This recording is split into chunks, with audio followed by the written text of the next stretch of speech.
अशोक श्रीवास्तव, जो कि अपने आप को बहुत बड़े जर्नलिस्ट कहते हैं, इन्होंने ट्विटर पर एक 12वीं क्लास के बच्चे को कहा कि तुम पाकिस्तानी हो और पाकिस्तानियों को क्या सीबीएसई बोर्ड का एग्जाम देना अलाउड है। देखिए, इंडिया में आज के समय में सबसे बड़ी प्रॉब्लम यही हो चुकी है, जो सरकार पावर में है, जो उसके इंस्टीट्यूशंस हैं, अगर आप उनसे सवाल पूछते हो तो आप तो पाकिस्तानी हो जाते हो या एंटी नेशनल घोषित कर दिए जाते हो। वेदांत नाम के स्टूडेंट ने सिर्फ और सिर्फ अपनी 12वीं क्लास की फिजिक्स की कॉपी मांगी थी। क्यों? क्योंकि उसे लग रहा था कि भाई मेरे फिजिक्स में जो मार्क्स हैं वो बहुत कम है, मेरा एग्जाम तो बहुत अच्छा गया था।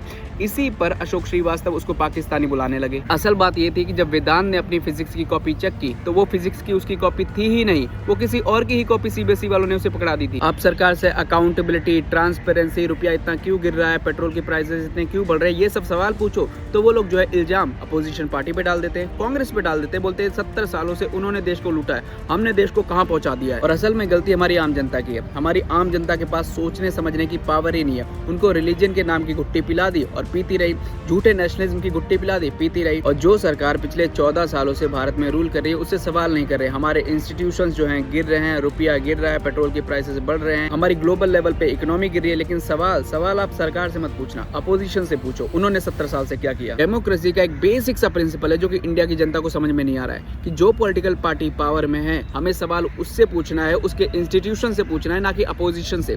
जब अपोजिशन पावर में आए तब हमें उससे सवाल पूछना है। लेकिन भारत में हो उल्टा रहा है। जितने भी जर्नलिस्ट हैं, बेवकूफ जनता है, वो सवाल अपोजिशन से पूछती है, ना कि सरकार से। सरकार को तो उन्होंने अपने सराखों पे बिठा रखा है।